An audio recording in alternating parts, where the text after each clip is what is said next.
안녕하세요. 저는 의정부에 사는 42살 주부입니다. 현재 저는 남편과 이혼한 상태예요. 제 인생에 이혼이라는 파란만장한 일이 있으리라곤 생각도 못했는데 결국 현실이 되었습니다. 하지만 후회는 없어요.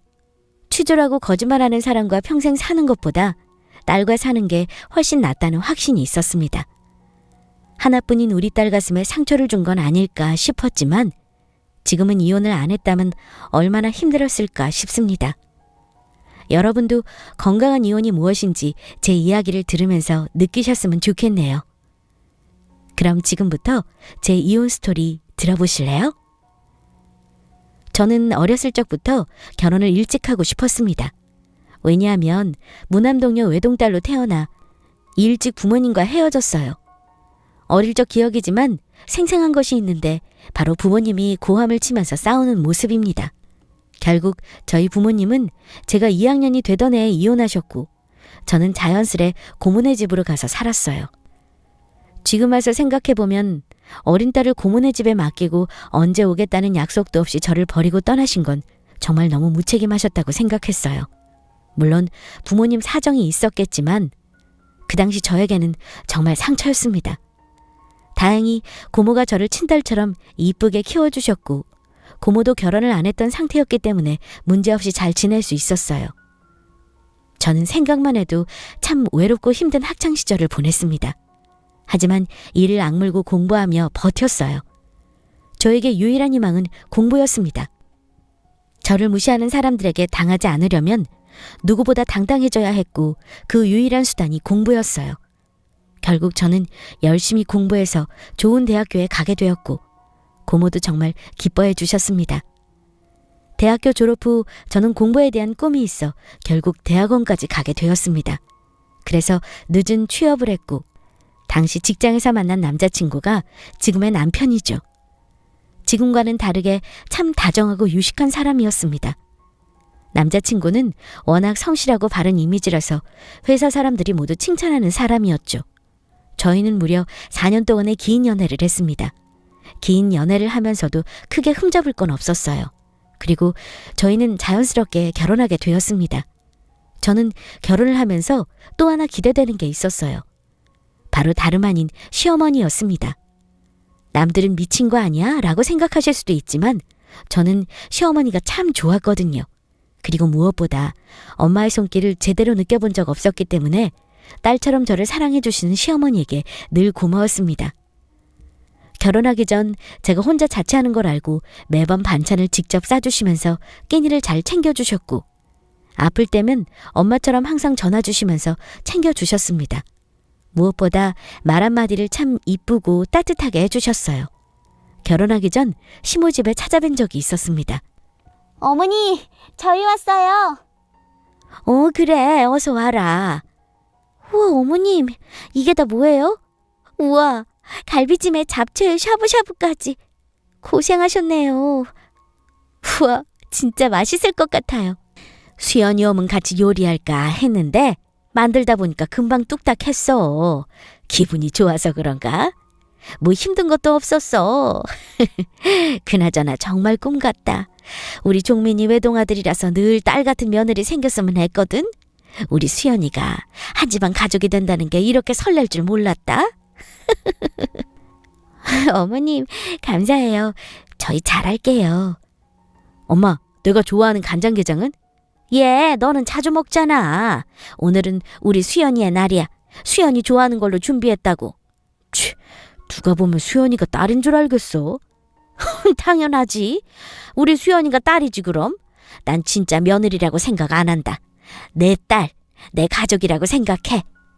어머님, 잘 먹겠습니다. 감사해요. 시모는 일찍 남편을 하늘나라로 보내시고 남편, 그러니까 외동아들 하나만 믿으며 사셨기 때문에 저를 딸처럼 여기고 정말 좋아해 주셨습니다. 하루는 시모가 저만 따로 주말에 부르신 날이 있었어요. 어머님, 저 왔어요. 근데 오빠랑 오지 말라고 신신당부를 하신 이유가 뭐예요? 뭐 맛있는 거 하셨어요? 그게 아니라 이거 받아라. 네? 이게 뭐예요? 용돈이야. 수연이 너 해라. 네? 아니, 이걸 왜... 제 생일 아직도 한참 남았어요. 제가 이걸 어떻게 받아요? 어머님 쓰셔야죠. 제가 이걸 왜... 아니야. 내가 조금 들어놓은 게 있는데 마침 만기가 됐어. 크지는 않지만 이자가 그래도 꽤 괜찮더라고. 결혼하고 살림하느라 모두 생활비로 돈 쓸 텐데 이거 보태 써라. 아니다. 이번에는 수연이 너 옷 한 벌 사 입어라. 매일 10,000원짜리 티셔츠 입지 말고. 응? 마음은 감사한데 제가 이 돈을 받아도 될까요?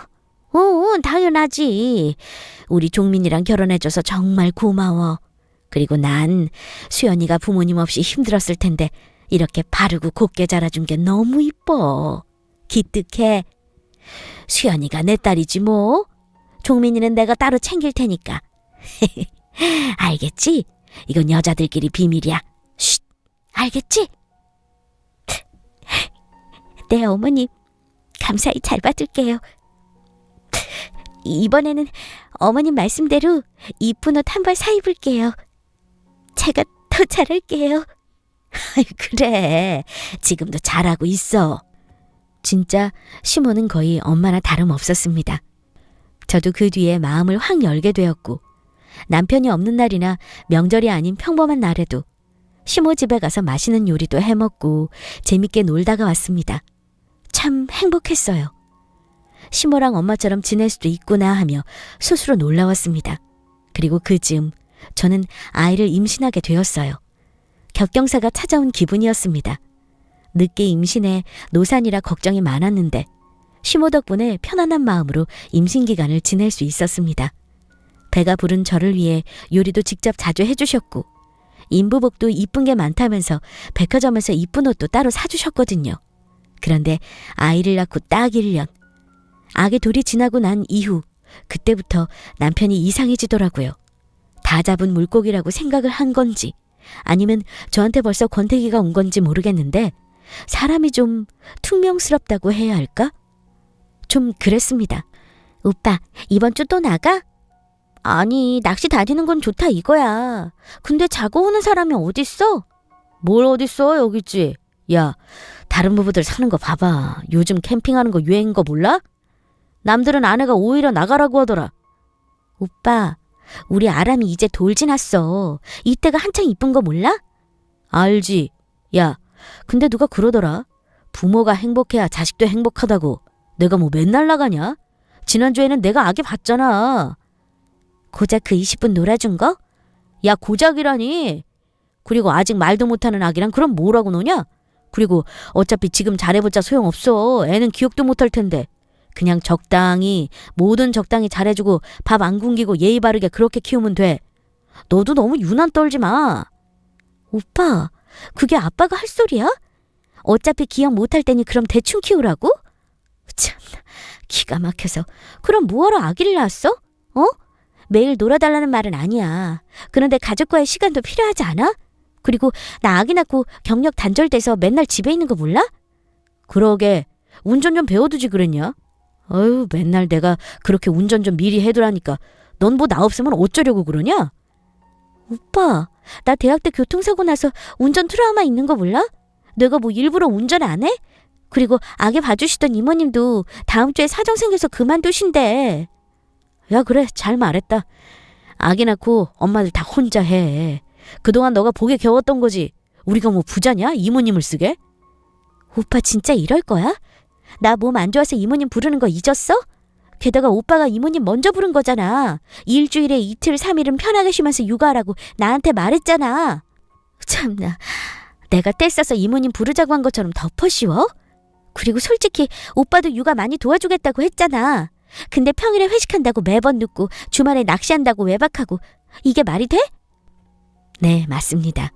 저는 선천적으로 몸이 좀 약한 편이에요. 엄살이 아니라 진짜 좀 체력이 약합니다. 빈혈도 있고 저혈압도 있어서 특히 아이 낳은 후 의사도 절대 안정을 취하라고 했고요.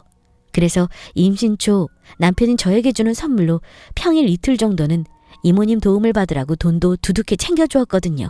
물론 남편에게 정말 고마운 일이죠.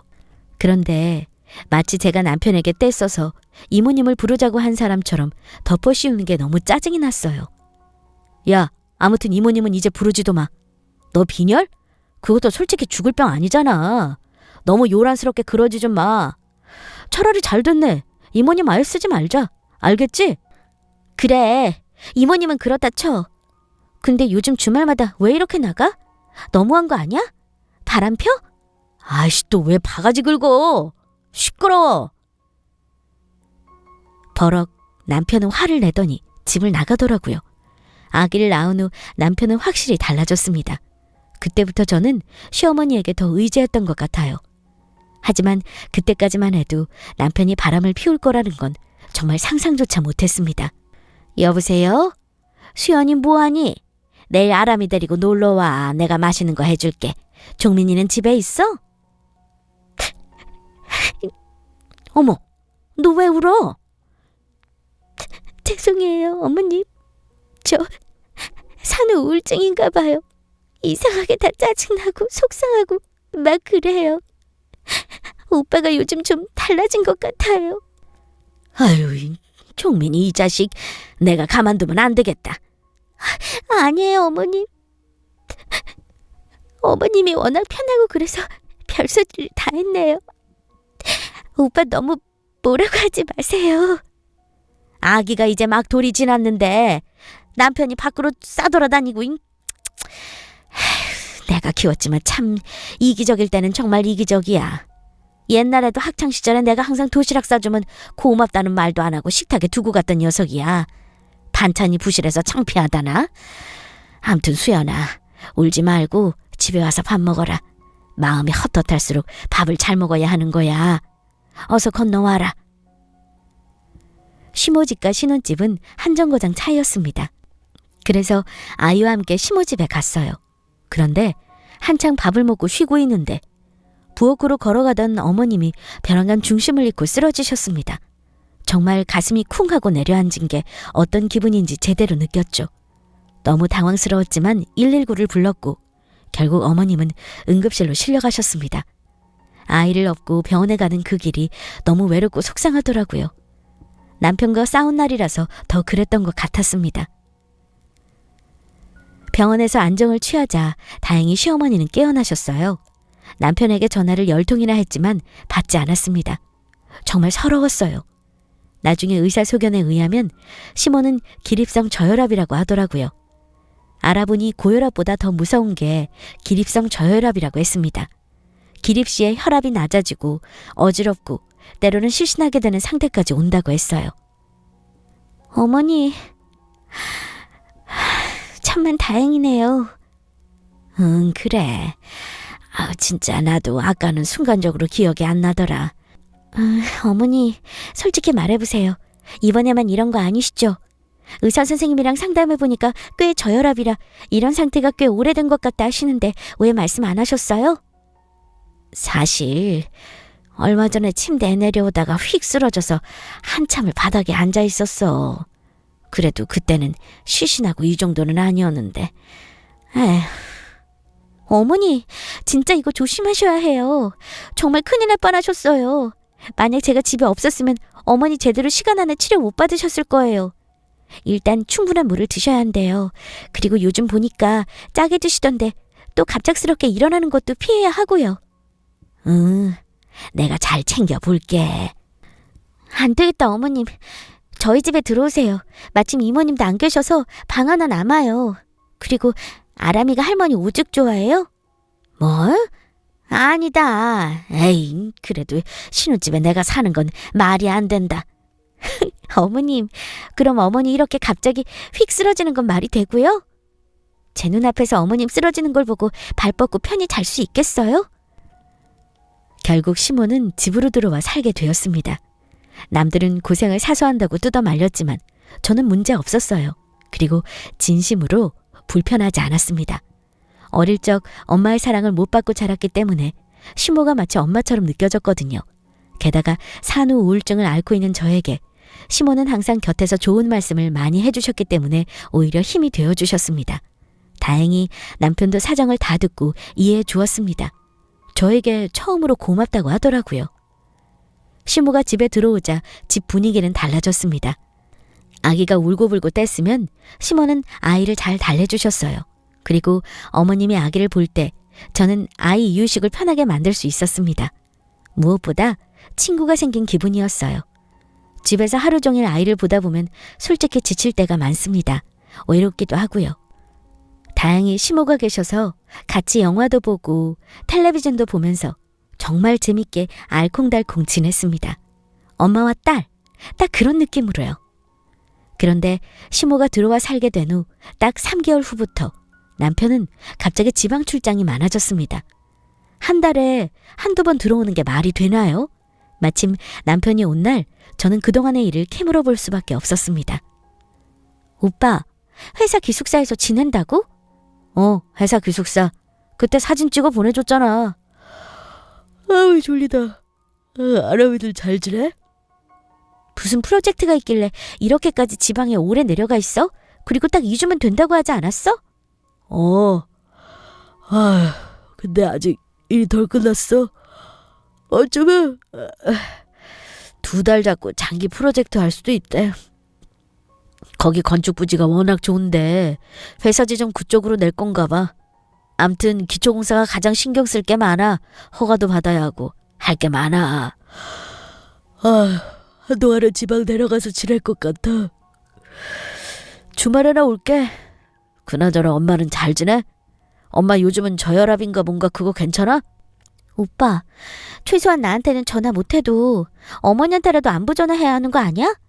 물론 집에 계시지만 오빠 걱정을 얼마나 하는지 알아? 내가 핑계를 대는 것도 한두 번이지. 아, 맞다. 다음 주 어머님 생신이셔. 알지? 다행히 일요일이더라고. 그때는 잊지 마. 꼭 내려와. 어? 일요일? 26일이네? 아이씨, 안 되나. 왜 또? 그날 근무 없잖아. 급한 미팅이 그때 딱 잡혔어. 진짜야? 그럼 25일 토요일 잠깐이라도 내려와. 같이 밥 먹자. 간만에 스테이크 좀 썰자. 어머니 용돈도 드리고. 25일 그 전날에도 바빠. 나 진짜야. 오빠, 내가 진짜 오빠 회사 일하는 거에 간섭 안 하는 거 알지? 그런데 이번에는 진짜 회사에 한마디 해야겠어. 참나, 주말까지 일하고 오빠가 오는 게 뭐야? 그리고 25, 26일 날 안 되는 거 맞아? 그냥 어떤 시간이든 되는 날이 있기는 해? 오빠, 나 진지해. 아람이 이제 걷게 되면 한창 이쁠 때야.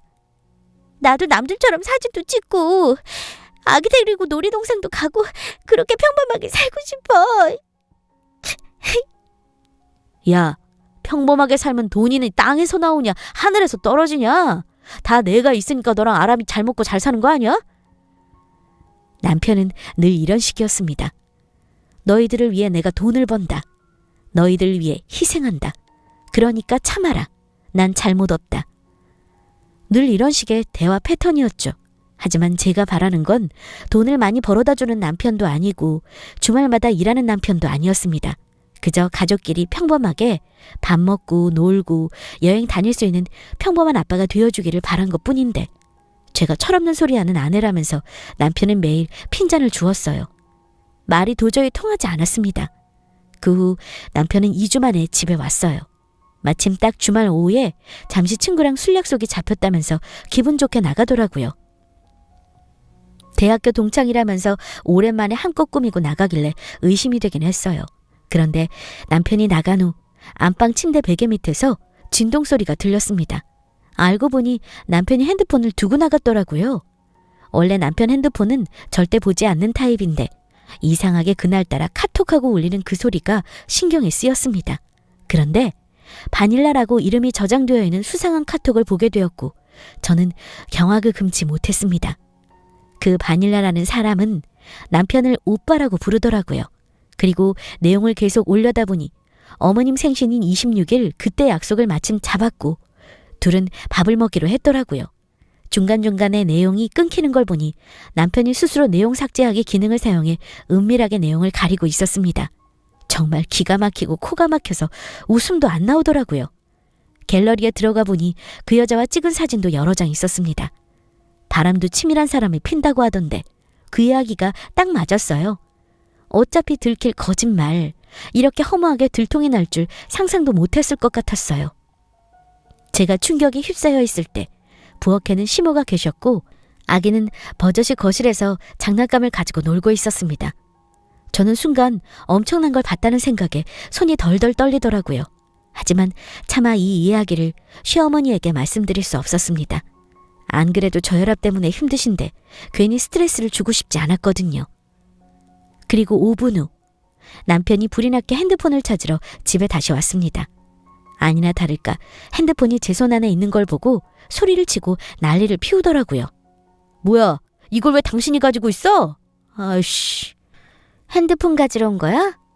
참나. 그러게 안 하던 짓을 해? 아, 몰라, 이리 줘. 남편은 숨기는 게 분명히 있는 눈치였습니다. 그리고 결국 그날도 밤 12시가 다 되어서야 들어왔죠. 저는 일부러 모르는 척했어요. 그리고 조금씩 증거를 모아 제대로 터뜨려야겠다고 생각했습니다. 그런데 생각보다 남편은 허술하기 짝이 없었습니다. 핸드폰 패턴을 비밀번호로 바꾸었길래 이상해서 다시 풀어봤더니 0000으로 비번을 바꾸었더라고요. 남편의 핸드폰을 보는 건 정말 마지막 자존심이었는데 도저히 못 참아졌습니다. 오빠라고 부르는 낯선 여자의 카톡을 본 이상 저도 이대로 가만두고 볼 수는 없었거든요. 남편의 핸드폰은 정말 시한폭탄과도 같았습니다. 그동안에 나누었던 카톡들을 모두 캡처해서 저에게 보내두었죠. 그리고 들여다보니 남편은 그 상간녀와 교류한 걸 들키지 않기 위해 커플 메신저 어플로 따로 소통하고 있었습니다. 누가 봐도 딱 연인 사이였죠.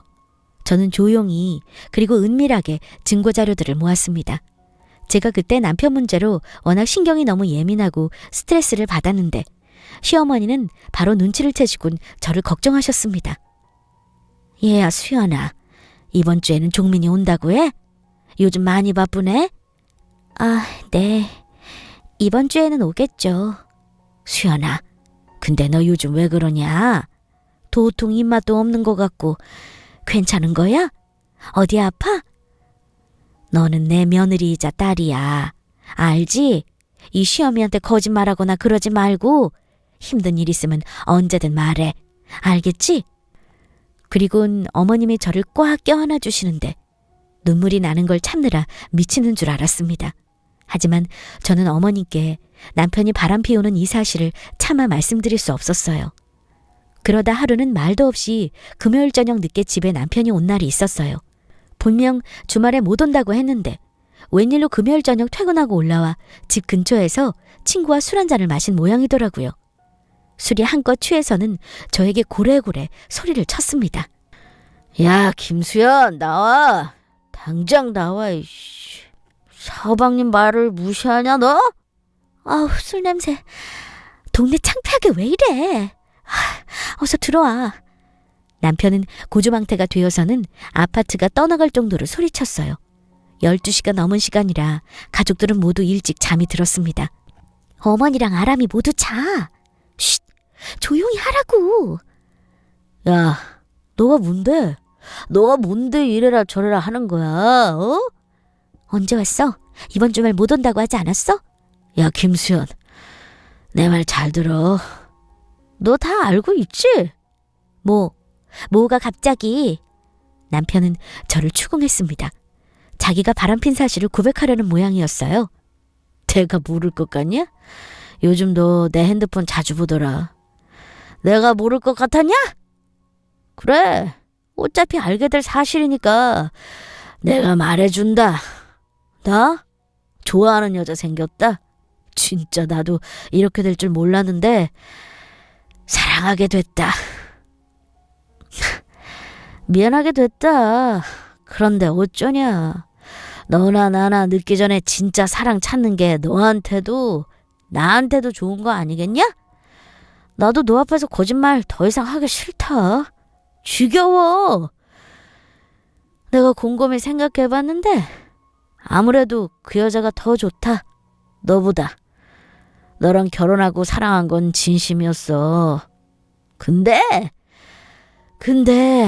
솔직히 말하면 아기 낳고 너 아줌마처럼 사는 거 보는데 더 이상 매력적으로 느껴지지가 않더라. 우리 엄마 돌아가시면 바로 이혼하자. 엄마만 돌아가시면 너랑 안 사니까 준비해둬. 나도 엄마 앞에서 더 이상 비참해지기 싫다. 그래서 말인데 나 회사 기숙사 아예 들어갈 테니까 그렇게 알아. 지방으로 아예 부서 돌리려고 팀장한테 말할 거야. 내가 당장 이혼해달라는 이야기는 안 할게. 우리 아람이도 아직 어리고. 근데 같이 사는 건 이쯤에서 그만하자. 뭐? 너 지금 제정신이야? 야, 그래, 말 잘했다. 너 핸드폰 가관이더라. 그 바닐라라는 여자 뭔데? 누군데? 너 아기 아빠야. 결혼했다고. 미친 거 아니야? 나 안 미쳤어. 그 여자가 더 좋아졌다고. 미치겠다고. 남편은 제 앞에서 당당하게 상간녀가 더 좋아졌다면서 이혼을 나중에 하자고 제안했어요. 그때 마침 방 안에서 이 상황을 모두 듣고 계셨던 시어머니가 거실로 나오셨습니다.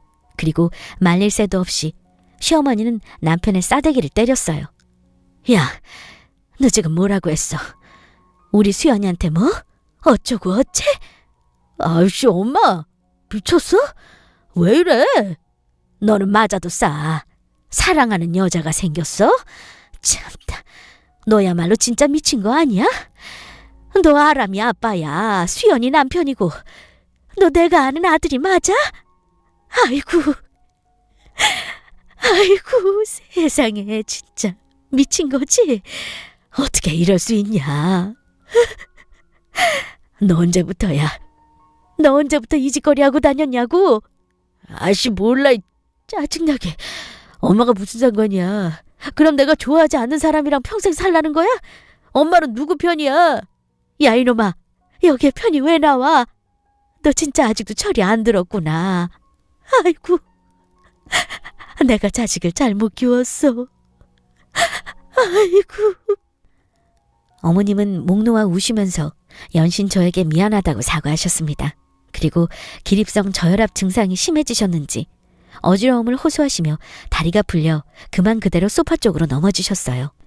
저혈압은 특히 스트레스를 받으면 위험한 병이라 끝까지 시모에게는 남편의 바람피는 사실을 숨겼는데 이렇게 남편의 바람피는 사실이 허무하게 금방 들통이 나버리는 게 정말 속상했습니다. 하지만 남편이라는 사람은 그 와중에도 이혼 타령을 하더라고요. 저는 그때 느꼈습니다. 이 사람과는 못 살겠다는 사실을요. 그리고 한 달이 지났고 남편은 결국 짐을 싸서 나갔습니다.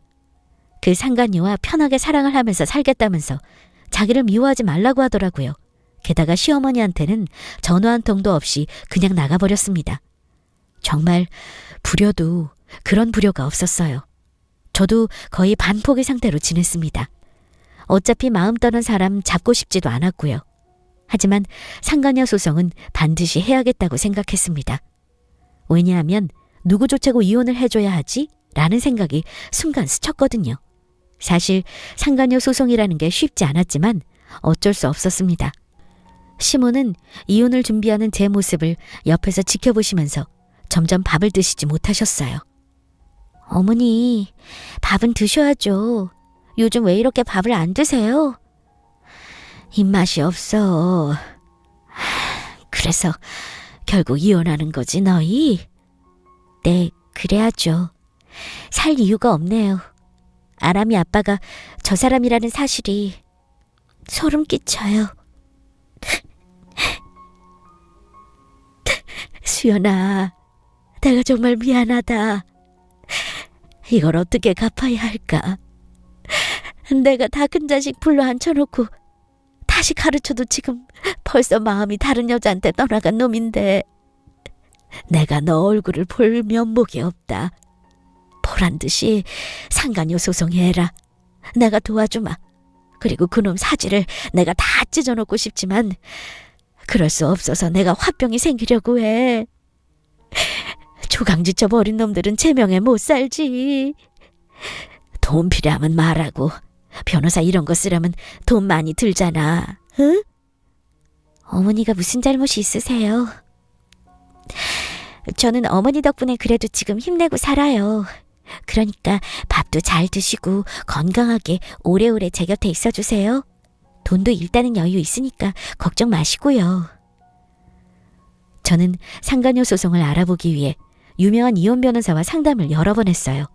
생각보다 과정이 꽤 복잡하고 번거로웠습니다. 그리고 무엇보다 비용이 생각보다 비쌌어요. 이왕이면 좋은 변호사를 찾기 위해 발품을 팔고 상담을 하니 금방 몇백만 원이 나갔습니다. 정말 이혼도 아무나 하는 게 아니구나 싶었죠.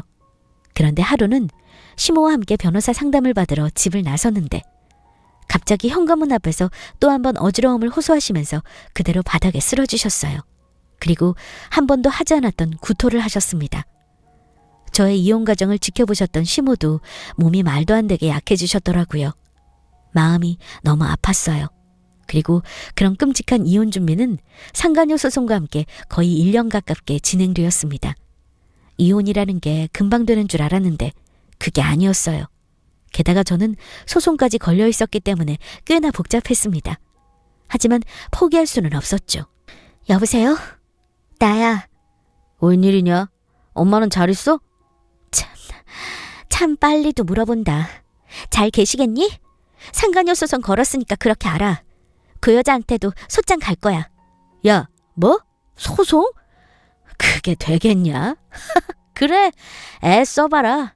그리고 설령 소송에서 진다고 해도 상관없어. 난 이 사람이랑 결혼할 거야. 내 목적은 하나, 이혼이야. 알겠냐? 남편은 이혼을 준비하는 내내 끝까지 자기 자존심이 먼저였습니다. 그리고 상간녀와 동거를 하니 많이 이상한 소문도 제 귀에까지 들릴 정도였으니까요. 정말 막장 쓰레기로 변했지만 본인만 그걸 모르는 것 같았습니다. 정말 여자한테 미치면 이렇게 되는구나를 제대로 보여주었어요. 저놈이 어디가 좋다고 결혼했는지 스스로가 한심스러웠습니다. 그런데 벼랑간 하늘이 무너지는 사건이 일어났습니다. 안 좋은 일은 어떻게 이렇게나 연달아 일어날 수 있는지 이해가 가지 않았어요. 갑자기 시모가 하늘나라로 가게 되었습니다. 정말 한순간의 일이었어요. 기립성 저혈압이 워낙 심하셔서 밖에 자주 안 나가시는데 하필이면 그날 하루는 동네 친구를 만난다고 나가신 날이 있었습니다. 그때 말도 안 되게 교통사고를 당하셨던 거죠. 진짜 교통사고는 남의 일이라고 생각했는데 그런 끔찍한 일이 저에게도 일어나더라고요. 사고는 정말 한순간이었고 가해자도 일부러 그런 건 아니었기 때문에 정말이지 누구를 원망해야 하나 싶었습니다. 병원에 가보니 어머니 상태는 심각했습니다. 거의 얼굴을 알아볼 수 없을 정도로 얼굴이 함몰되어 있으셨거든요. 가슴이 찢어지는 기분이었습니다. 불행이 이렇게나 갑자기 한꺼번에 몰아칠 수 있구나 하며 하늘의 저주를 받는 느낌이었어요. 다행히 생명에는 지장이 없었지만 의사 말로는 절대 안정을 취하지 않으면 저혈압으로 큰일 날 수 있다고 하셨습니다. 남편도 병원에 왔지만 이틀 정도만 있다가 다시 직장 때문에 제가 시모 곁을 지켰어요. 그런데 다음 날 갑자기 이상한 전화 한 통이 왔습니다. 여보세요? 김수연 씨인가요? 네, 누구세요? 이미자 씨가 시어머님 되시죠? 안녕하세요. 저는 어머님 자산 관리하고 있는 변호사 김민철이라고 합니다. 연락이 늦었습니다. 죄송해요. 네. 일단 뵙고 말씀드릴 게 많은데 시간 언제 가능하실까요? 일단 어머니 문제인가요? 제가 어머님이랑 상의하고 다시 연락드릴게요. 시모의 자산관리 변호사가 저에게 따로 전화를 하다니 정말 이상했어요. 병원에 다시 가서 시모에게 여쭤보니 정말 깜짝 놀랄 만한 이야기를 해주셨습니다. 어머니, 아까 낮에 어머니 자산관리 변호사가 따로 전화를 했더라고요. 이상하네요. 저한테 잘못 전화가 온 거겠죠? 무슨 일 있어요? 아니야. 전화 잘 받았구나. 내가 너한테 전화하라고 번호 알려준 거야. 수연아, 지금부터 내 이야기 잘 들어. 난 수연이 정말 딸처럼 생각해. 알지? 그리고 종민이도 내 하나뿐인 아들이라는 건 변함없어. 그런데 말이야, 사람이 사람답게 살아야지. 조강지쳐버리고 바람피는 것들은 끝까지 속썩여. 우리 손녀 아람이랑 수연이 위해서 내가 이 세상 떠날 때 뭘 해줘야 할까 생각해봤더니 내가 가진 땅 문서밖에 없더라. 이혼 준비하면서 돈 많이 들지? 이거 보탰어. 그리고 보란듯이 이혼하고 상간녀 소송 그것도 해라. 이혼하고 떳떳하고 당당하게 잘 살아. 내가 가진 땅 명의를 수연이 너한테로 돌리고 싶다. 내가 수연이 너 계좌에 10억 보내줄 거야. 근데 이게 워낙 돈이 많아서 명의 변경하려면 복잡하더라고. 그래서 변호사도 만나야 하고 그럴 거야. 아무튼 이혼하고 나서도 문제없이 하려는 거니까 상담받고 와. 어머니, 제가 이 돈을 어떻게 받아요? 아니야, 진짜 주고 싶어서 그래. 난 하나도 안 아까워. 우리 손녀 아람이 얼굴 보면 억장이 무너져. 내가 아들을 잘못 키웠지. 결국 저는 변호사를 만나게 되었고 그동안 자초지정을 모두 듣게 되었습니다. 알고 보니 어머니는 물려받은 땅이 많으셨더라고요. 제가 알고 있던 것 말고도 꽤 몇 개나 더 있었습니다. 그런데 나머지 것들은 기부를 하신다고 결정하셨고, 그리고 제가 알고 있던 그 땅은 제 이름으로 명의를 돌려두셨습니다. 그리고 혹시나 자신이 죽게 되면 그 땅 명의를 며느리에게 돌리겠다는 서약도 모두 해두셨더라고요. 어머님이 이거 언제 작성하신 건가요? 실례지만 지금 현재 이혼 준비 중이시죠? 이혼 한창 준비하시면서 그때 오셨어요. 본인이 며느리한테 미안하고 한스럽다면서 줄 게 땅밖에 없다고 하셨습니다. 아마 눈치 못 채셨을 거예요. 며느리가 알게 되면 큰일 난다면서 비밀스럽게 준비하셨어요. 며느리가 거부한다고 하면 손녀 아람이에게 명의를 주고 싶다면서 이순위로 손녀로 해두셨어요. 그럼 남편은요? 그래도 직계가족이 먼저 아닌가요? 네, 통상 그렇게 생각하시는데요. 이렇게 본인이 직접 죽은 후에 누구에게 물려주고 싶다고 공인을 해두면 또 문제가 달라집니다. 이건 이혼하게 되시더라도 며느님 또는 손녀분 명의로 땅은 가지게 되실 거예요. 법적으로 문제 생기지 않게 미리 준비하신 부분입니다. 저희만 믿으세요. 그리고 전 남편분 앞으로는 현재 어머니가 살고 계셨던 그 아파트 한 채는 남겨두시겠다고 하셨어요. 네, 정말 감사합니다. 그리고 저는 결국 어머님이 주신 그 10억 땅에 대한 명의를 받아들였어요. 남편에게 할 수 있는 유일한 복수라고 생각했고, 시어머니께서 저에게 주신 선물이라는 생각으로 감사하게 받기로 결심했습니다. 하지만 이혼 과정에서 이 사실을 알게 된 남편은 난리가 났어요. 법정에서 저를 때리려고 손도 올리고 난리도 아니었습니다. 심지어 제가 시모를 협박해서 이 사단이 난 거라면서 저를 음해하고 못살게 굴었어요. 하지만 명백한 증거가 있었고, 시어머니는 아들이 바람핀 순간부터 천천히 이 계획을 하고 계셨기 때문에 문제될 건 없었습니다. 그런데 3개월 후 끔찍한 일이 생겼습니다. 갑작스레 시모가 심장마비로 세상을 떠나셨어요. 워낙 스트레스를 많이 받으셨고 제가 이혼 준비를 하는 과정에서 어머니는 식음을 전폐하실 정도로 힘들어 하셨거든요. 어머니, 엄마, 이렇게 가버리시면 전 어떡해요? 제 생애 처음이자 마지막 엄마 같았던 시모가 갑자기 그렇게 하늘나라로 떠나자 저는 이제 의지할 사람이 없었어요. 정말 절망적이었습니다. 코로나 때문에 장례는 간단하게 진행했어요. 빌어먹을 남편 놈도 3일 내내 상을 같이 치루었습니다. 상을 치르는 동안 저는 남편과 눈도 마주치지 않고 대했어요. 정말 같은 공간에 있다는 사실 자체만으로도 소름이 끼치고 더러웠습니다. 갑작스런 이별은 저를 더 힘들게 하더라고요. 하지만 딸 아람이를 위해서라도 저는 포기할 수 없었습니다. 그리고 먼저 안타깝게 세상을 떠나진 시모를 위해서라도 저는 더 힘을 내야겠다고 다짐했죠. 시모가 떠난 지 한 달이 지나고 저는 유품 정리를 했습니다. 가슴이 미어졌지만 참고 이겨내기도 했죠. 그 후 저는 1년 가까운 끔찍한 시간 동안 이혼 준비를 했고 상간녀 소송까지 마무리하게 되었습니다. 그리고 무엇보다 법적으로 문제없이 10억은 절대 안 뺏기고 상간녀 소송까지 하고 이혼을 하게 되었죠. 정말 소름 끼치는 시간들이었지만 정말 통쾌하고 마음이 한결 가볍더라고요. 딸 아람이와 행복하게 살 날만 생각하면서 버텼습니다. 사실 이혼 후 한 6개월 정도는 10억을 내놓으라는 전남편 때문에 힘들었어요. 협박 전화를 받기도 하고 집 앞으로 찾아오기도 했습니다. 심지어는 남편과 아이가 유일하게 볼 수 있는 면접 교섭 시간에도 아이와 놀아주기는커녕 매일 10억 타령을 하며 저와 아이를 협박했어요. 하루는 아이가 아빠를 만나고 싶지 않다면서 아이 스스로가 아빠를 거부했습니다. 저는 그때 알았습니다.